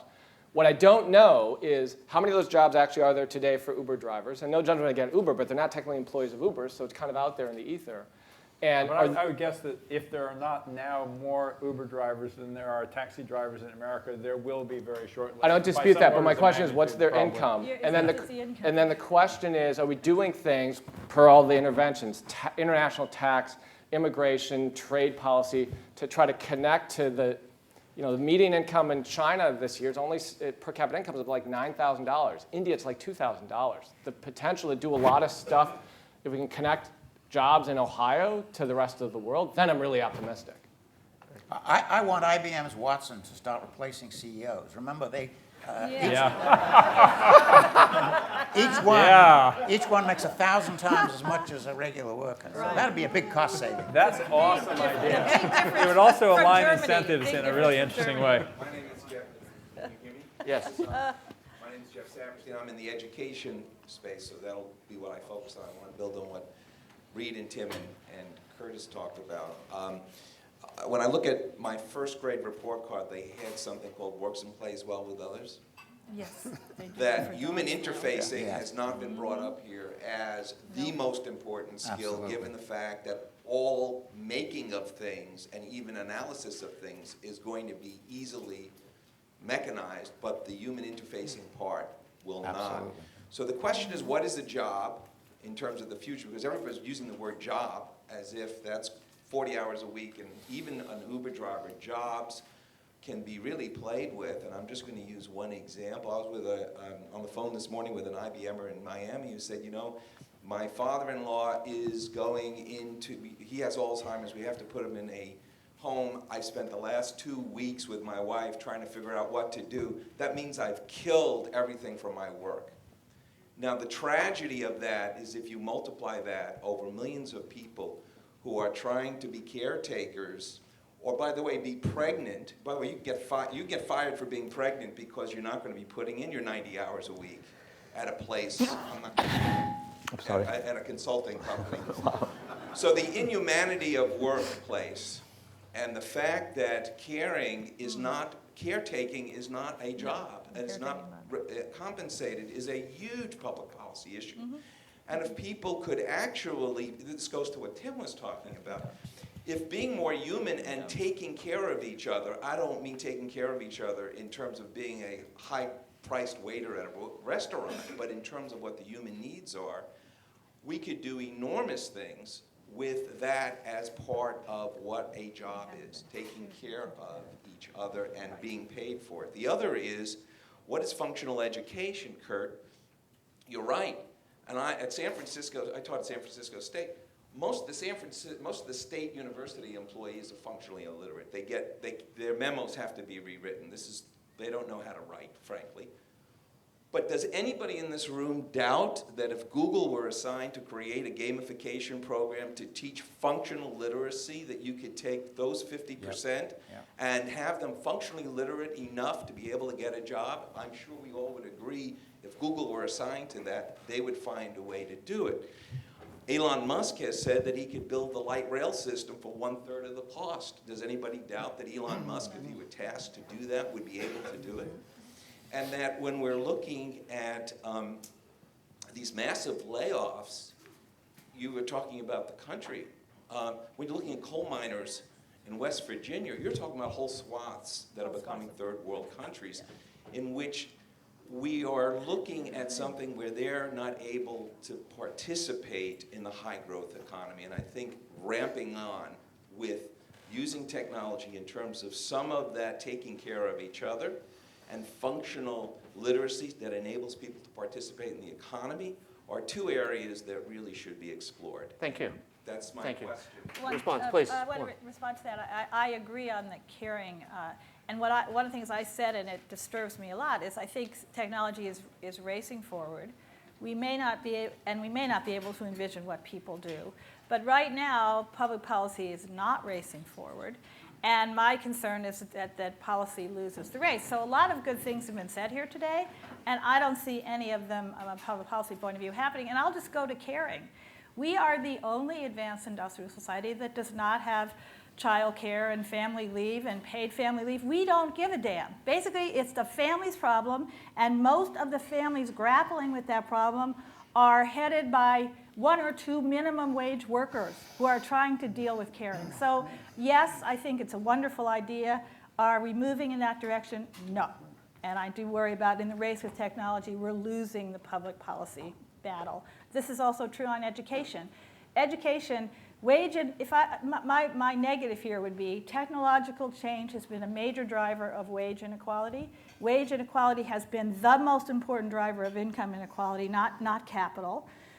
Income inequality is highly associated with inequality of educational opportunity. Where are all the problems in education we're talking about? They tend to be in communities that are low-income communities with very poor schooling. So basically, how are we going to get at this unless we deal with the inequality effects of educational opportunity, which in part are being driven by the technology itself? Can I just push back just a little bit in one way, and that is that despite the public policy problems, we have passed the Affordable Care Act. We did, and I know it's, the implementation was agree. lousy, a lot of bugs in the system. I agree. But I think we're on our way to universal health care, and that is a huge equalizer, something that we needed to do. So I think that does go in the opposite direction. I completely agree, Martin. I completely agree. So I just say one point.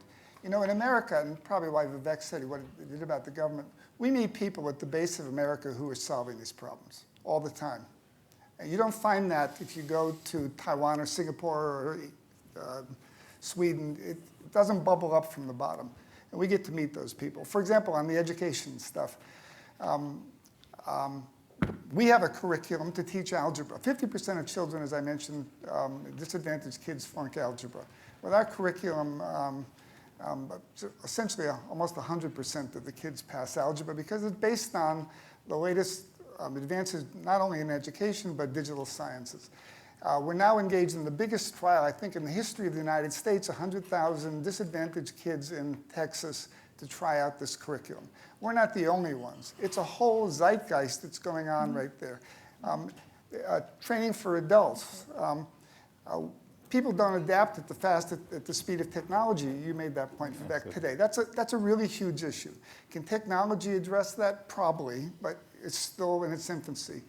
I think we can see solutions to these things, and the problem with policy is because it is so slow, it's usually fighting the last war. It's not looking at where the world is going and what we need, 5 years from now. And once it's in place, we're stuck with it. Matt, quick comment, and then I want to get another one. Yeah, so when I say a Marshall Plan education, if the policy wand is magic enough, and I can wave it as much as I want to take Curt and all those kinds of innovations, and then I'll think about your kids, your grandkids, or kith or kin. Think about the education you pay for them, either through the homes in the public districts you live in or the private education. If we wanted to scale that for every kid in America and then do something similar for workers, my only general point is that costs an awful lot of money. So yeah, I want to get rid of the corporate tax, but a lot of us are going to have to pay a lot more in taxes to pay for that. Can I make a comment about education? I'm in a field, I think of what I do as education. I publish books, videos, conferences for people to train themselves on the skills of the future, in the technology industry. And the thing that's so distinctive is the education is self-motivated because people want to do something. And the biggest problem with our educational system is that the curriculum is based on some abstract idea of what the knowledge is. We need to make our curriculum as well as our public policy based on what do we want to do, and empowering kids to get passionate about doing something. And then what do you need to know in order to do those things? So I think we need to have a lot more work in school as well. Teach kids to do things, and they will learn the skills that they need to do those things. So it goes back to this idea of we need to understand what we want to do as a society. What things, so like caregiving. We really care about that, so we're going to have that be part of our schools. We want people to be able to build things. So We want people to be able to run a business. Well, how do you start to get that into the curriculum? I tell you, all those poor kids, they know how to run a business, right? Because they're drug dealers, right? If you're a drug dealer, if you're, you have figured out how to deal with money. You've figured out how to be entrepreneurial. The fact is we haven't given them a good far too much alternative. over here on these things. This is not right. What? These kids are not drug dealers. There might be a few of them, and No, most of them I are hear not that. entrepreneurial. No, I either. just mean, though, the skills, like when you have a task, you learn the skills that are needed to do that task. But you should feel better. Karen could have a whole session on what's happening, what you asked for around the world right now. Thousands of programs to address exactly that. Real programs with real people, with real entrepreneurs who are addressing these issues, and with great exemplars now. It's what you said. It's just not evenly distributed, but it is out there. It's absolutely happening. Next Not question, enough. please. Okay, Viv Anand, former McKinsey and Bear Data. So I see people skirting around the issues, but I don't know if it's too much of a political hot potato. No one wants to address it. But what about the issue of population? I mean, we're talking about creating jobs for people. It's a global economy. We need global jobs. I know people talk about American jobs, which is fine. At some point, it's going to affect us. But how about, what about controlling population? And, do we just expand population to no end? But what are we doing about that? Do you think it's a factor, and is technology going to help in any way? Yes, for sure. Demographers. No, I don't think we should be controlling population. As I think many of us have said, it's not really that we don't have enough jobs. It's that it's the distribution of jobs that we're ending up with is not very good. But actually an economy that's growing a little faster, has a certain amount of population growth, a certain amount of productivity growth, actually easier to create jobs, I think. Globally, my solution is the fastest growth that we can have around the world. Accelerate growth through innovation. The reason is as soon as per capita income gets to about $10,000 per capita, population drops like a rock. Visit Taiwan. Right. They have a fertility rate of 0.9. 2.3 is replacement. That means in one generation they go from 22 million people down to 8 or 9 million people. It's death. If you go to, even the Black Death was not that fast. If you go to Japan, it's true. If you go to Japan, there's no immigration, and they peaked about 7 or 8 years ago, and you can begin to feel it now. The US would be the same without immigration. If we didn't have immigration, we'd be declining also. That's why we need it. We ought to get the bright ones here too, right? Richard. Well, that point has just been made. The world population growth reached its peak in 1963. Great rate of growth of population, and it's falling actually very rapidly. It's falling differentially. And there are parts of the world, mainly sub-Saharan Africa and part of the Arab world, where it hasn't fallen. But everywhere else, it's fallen markedly. Again, there's a policy dimension. We have a proscription in our legislation on helping other countries that want to do it, in family planning. So there's a policy screw up. But I want to say, I want to push back on the education issue a little bit. Americans bitch tremendously about their educational system, and at its worst, it is abysmal. The main characteristic of American education, compared with most other countries, extreme decentralization. Extreme decentralization. I vote every other year for the Cambridge School Board, which sets policy in Cambridge, Massachusetts, a city of 100,000 people. Extreme decentralization. So we have a huge variety. But I am a student of, I'm talking about K through 12 now, not universities. I'm a student, a casual student, I have to say, of education. I now think I know something about the education system in most of the other major countries. I do not know Finland, and Finland seems to be doing something right, so it's on my agenda to learn about Finland. But I would not trade the American education system for any other major country. Not for any other major country. I know that's a funny thing to say, and I think that many of these people in this room are actually products of American education. In most systems, education is passing the received wisdom of the past to the next generation. It's more or less a one-way flow from the teacher to student. We start encouraging our kids to ask questions in the first grade. And I think a large part of the capacity and interest in innovation in the United States actually starts at preschool and elementary school. It's a fundamentally different philosophy of education, and I wouldn't trade it for any other one. Now, can we improve it? Of course we can, and we ought to look for ways to improve it. But I don't think we should sell ourselves short in terms of the educational system that we actually have. At its best, it is unrivaled. At its worst, it's terrible. Thank you. Actually, if I look around the room, there are lots of people who I know were not educated in the United States. Please. Mike Lebo from the Institute for the Future. I want to thank all of the people who are concerned about the policy initiatives, and I think I agree with most of the initiatives I've heard about reforming education, tax policy, investment in education. But policy is almost a lost cause. So Tim, it falls back on us, our technology community. I thank the Churchill Club for convening this meeting because I haven't seen many discussions on this topic in the Silicon Valley. So I want to ask Tim, the impact on people's jobs of our technology and entrepreneurial work in Silicon Valley is huge. But it's implicit. It's just a byproduct. Nobody is starting companies with the effect, with the idea of improving productivity and creativity, except maybe you. You know, you and Dale launching the, maker fairs and so many hackathons. But I want to ask you, Tim, to comment on how we can actually get our community, the technology community of Silicon Valley, to kind of shoulder up to the responsibility, since the policy guys are really struggling with some almost insurmountable barriers. Well, first off, I would say I actually don't I think the technology community is doing a pretty good job. I want to start out with another comment about policy, though, which comes from Mike Bracken, who's the head of the UK Government Digital Service, which is a fabulous technology organization in government. He said, we don't have a policy crisis, we have a delivery crisis. We have, here's the thing, you think about healthcare.gov. We even had a policy that, many of us think was going in the right direction. But we utterly failed in its delivery in the first implementation. Yeah, the first implementation. Yeah. And one of the things that I think technology can do is help us actually implement our policy. Absolutely. And we need to get better at getting more people from technology to help.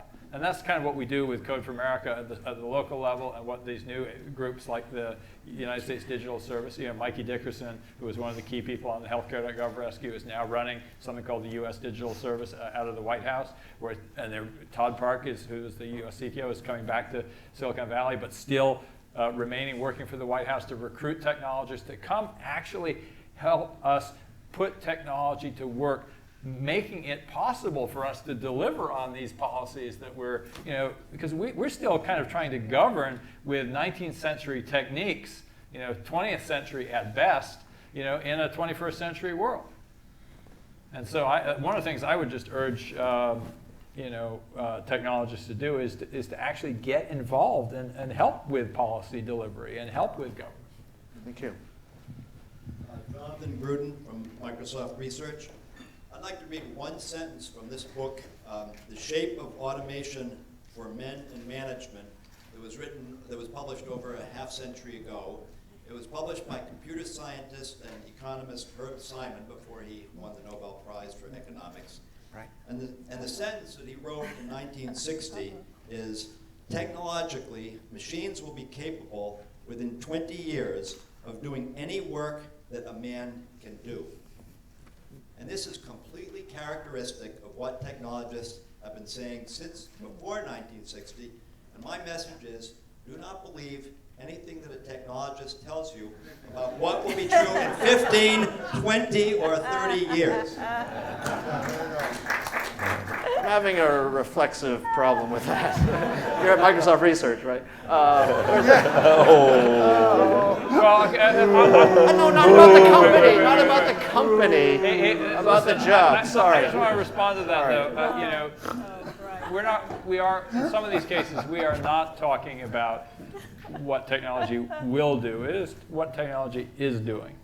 A lot of this commentary is sparked by actual, real world things that are happening today. Yeah. And even just those things continuing to spread, not necessarily new magical technologies, I think.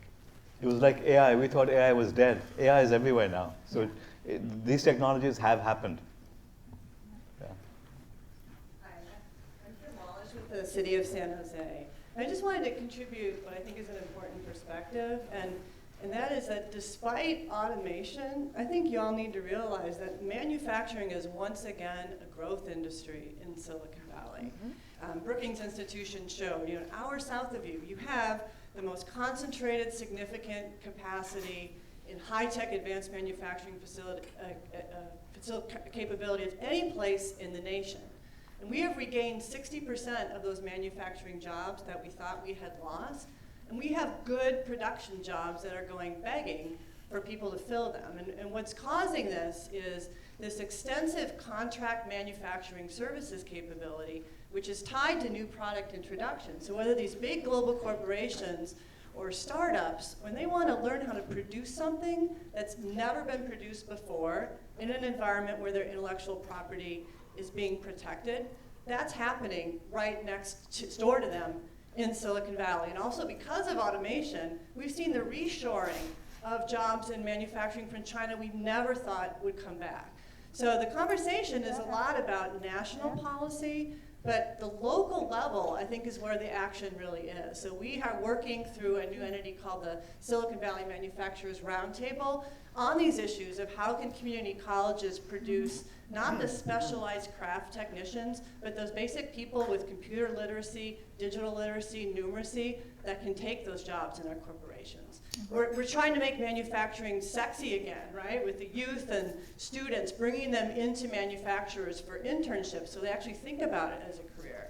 We're fighting to protect land use from being changed into housing or high-rise offices because we still need it for this advanced manufacturing capability. So there's a lot of things that we're doing at the local level, and manufacturing is a growth industry. 1 of every 5 people in the southern part of the Silicon Valley is doing something related to actually making things. So as we have this convergence of software and services, it all needs to ultimately be embodied in a device or a thing. And it's alive and well. And I think people don't really appreciate this. Any comments? Yeah, I just comment that, first of all, I applaud what you're doing, and I know Brookings and McKinsey are both looking at advanced manufacturing and bringing jobs back. The only question would be on what scale is it really happening, because what's tended to be, particularly in advanced technology industries, is that most of the design and all that stuff stayed in the United States, but the actual manufacturing went overseas. And manufacturing jobs went way down like that. Now they're starting to climb back up very, very slowly. So yes, I mean, I think it's great, but we're not going to get back to where we once were on manufacturing. I just don't think that's realistic. The jobs won't be there, but the manufacturing will come back because of automation. The activity, well, some of it will. Some of it will. In spite of my reference to Coopers, I actually started my life as a farmer. So now you're a farmer, Cooper? And my own view is, not just in the US, but worldwide, manufacturing is going the way of agriculture, which is that productivity will go up and up and up, and employment will go down and down and down. We, with less than 2% of the labor force, approaching 1.5%, are a huge agricultural exporter in this country. And I think the same thing is happening in manufacturing as we substitute machines for people. And by the way, it's not a matter for regret. Best thing that happened to me was getting off the farm. And many of these manufacturing jobs are actually terrible. And they should be the faster we can substitute machines. That's a harsh thing. Some of them were good jobs and ways that were an access to the middle class to a lot of people, and that has been one of our problems, that those jobs have disappeared.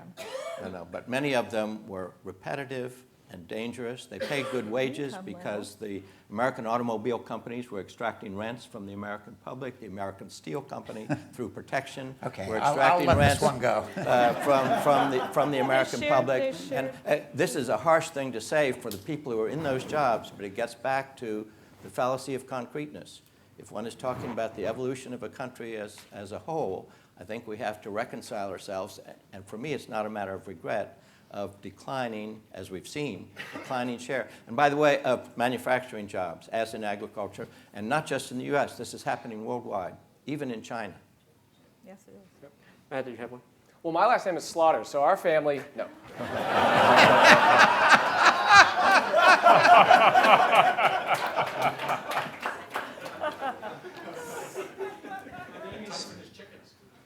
name is Bruno Rembe, and I work at Google. I have two questions. Our panelists, a number of them have actually said that part of the solution is through policy and allowing better immigration, getting qualified people in the US. Can the solution be a US-only solution? I mean, creating jobs here, fixing the technology disruption and creating jobs here, will it work if jobs are destroyed elsewhere in the world? Will that actually work? The other question I have is, a lot of the discussion has been around technology will create new jobs, and it's jobs that we don't know about, but they're coming. But the only example we hear is about Uber and Uber drivers. So I'm slightly kind of curious as to what else is out there, and is the fact that we're constantly mentioning this one example a sign that the ratio isn't right? We're destroying lots of jobs, but there's only a trickle of new jobs which are coming in. You know, here's the problem with Silicon Valley. All we think about is Silicon Valley, about high tech, about trust us, we'll make it good, let us get rich, and everything will be fine. It won't be fine. We are devastating China's manufacturing industry now. There will be hundreds of millions of people worldwide unemployed. What's going to happen to them? So this is a real issue. Whether Silicon Valley will be fine. We'll be creating more jobs. We'll have more gazillionaires over here. But we will have poverty in other places because of this. Well, I just want to comment just to avoid a misunderstanding. My point, and again, it's historical and future, is not that the technical changes will create the jobs themselves. They will create higher income, which will lead to the creation of jobs, perhaps in very different sectors of the economy. So it's important to keep your eye not just on the technical change, but on the incomes generated by the technical change and how those incomes are spent. So can I say something to that?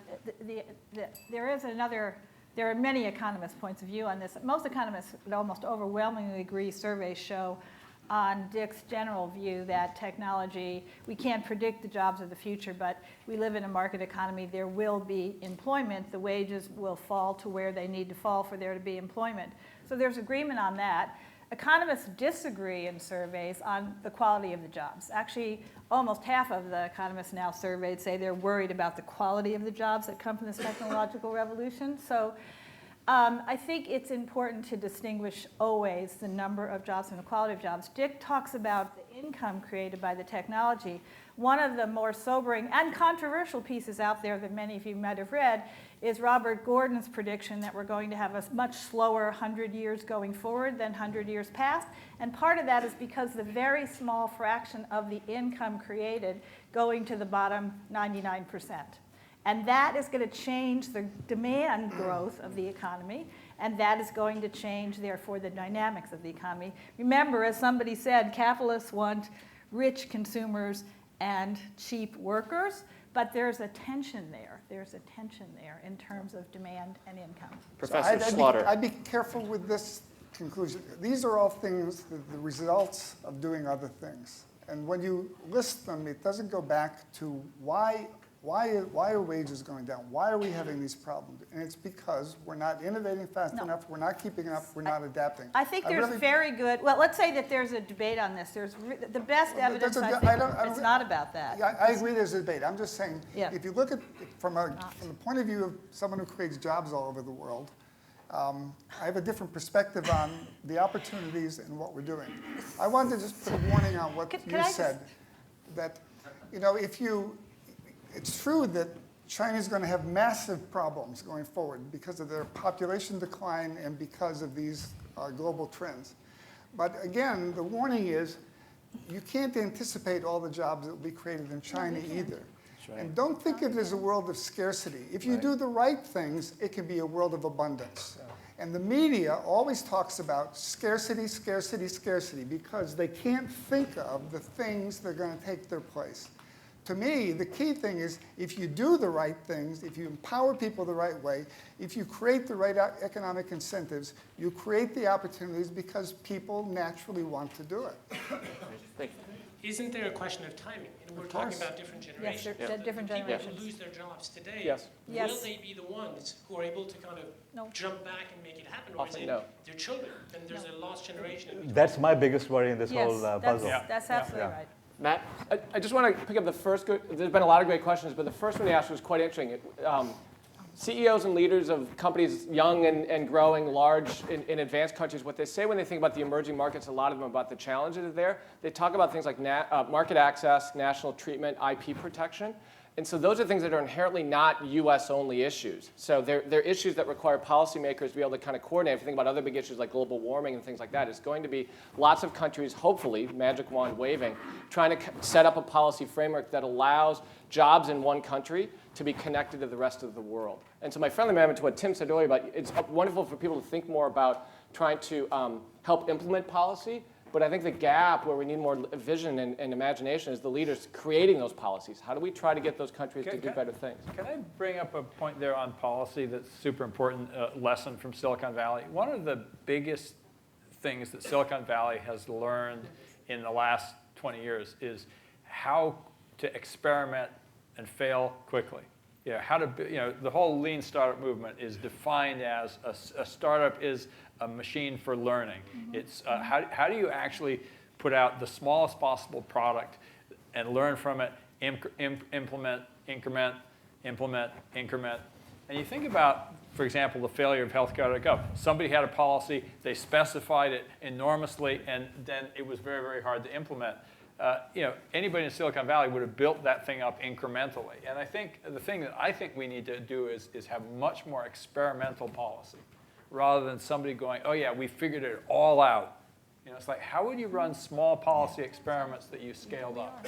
Yeah. When you we saw have it one reason we have 50 states, actually, is to experiment at the state level in policy. But even there, they're still tend to be massive experiments, and lots of things glom together, so they're very hard to learn from. I promised this group that we would let them get off to their Labor Day weekend on time. So I'm going to finish with a lightning round, which is a quick question and quick answer from everybody. I'll start, Matt, with you.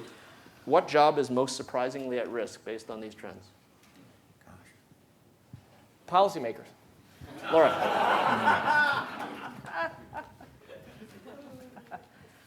I won't say economists. I will say lawyers. Vivek. Practically every job that you can find is. Curt. Right. Yeah, I kept on going through a whole list in my head. Yeah, absolutely. There's so many of them. Yeah, there's so many. Martin. I thought lawyers too, if you can regulate in such a way that you can achieve that. Dick. Oh, I think lawyers will benefit no matter which way we try. He's a pessimist. They're the ones who write the legislation. Tim. Boy, that's a tough one. I love the idea of replacing CEOs with Watson. What job is surprisingly not at risk? The human face of care. Well, I already mentioned lawyers. Caregivers, we're going to need a lot more caregivers given the demographic distribution. Curt? people like Mozart. Vivek? The coach, the mentor, the guide. Laura? Caregivers. Nursery school teachers. What country or countries will these effects be most prominent that we've been talking about? In what country? United States. United States. U.S. No, China's toast. Remember China's toast, the takeaway. Well, I think it's toast. America should be by far doing the best. Yes. Well, I think they'll first be evident in quantity in the United States, but these are worldwide phenomena. Sure. And so they will. It's a question of timing. They will spread. Since China's the biggest country, India will be in a decade and a half. That's where the biggest impact will come ultimately. I would say the Middle East, because we're already seeing in the Middle East, what happens when you run an economy the way we're running our economy, where you have a large disenfranchised class at the bottom. So we need to worry about our future, because if we don't change the course that we're on, with a whole lot of people out of work with no hope, we're going to end up with a lot more bottom-up trouble. In what company would you invest based on this discussion?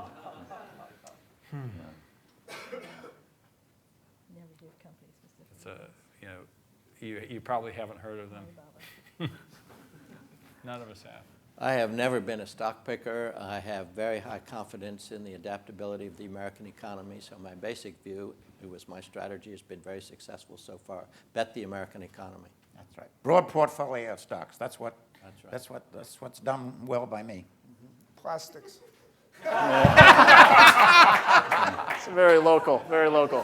Vivek. I would do a portfolio of exponential companies focused on exponential technologies. That's a good answer. Yeah. I'd follow the index, but I like Alibaba, despite China being toast. Prediction is hard, Vanguard. All right. And finally, what would you advise a student to study today? Matt.